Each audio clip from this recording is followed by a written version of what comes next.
Hi hello అందరికీ. ఇది చివరి రోజు ఊరేగింపండి రథయాత్ర జగన్నాథుడి. ఫస్ట్ రోజు ఎలా అంగరంగ వైభవంగా రథయాత్ర జరిగిందో ఇది లాస్ట్ రోజు కూడా మాకు అలాగే జరిగిందనమాట. చాలా బాగా భక్తులది వచ్చారండి.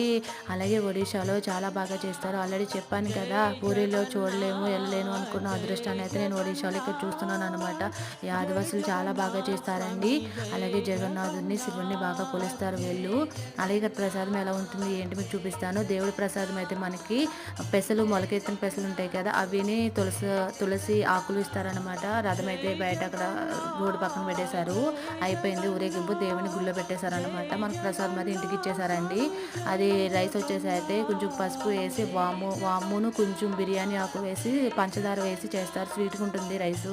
ఇదైతే దాల్మా, అన్ని కూరగాయలు వేసి చేస్తారు. అలాగే టమాటా కట్ట ఒకటి, ఖర్జూరం, టమాటా పళ్ళు, అలాగే కొంచెం పంచదార వేసి చేస్తారు. స్వీట్ ఉంటుంది బాగా. ఇదే ప్రసాదం అండి. Thank you for watching. Bye.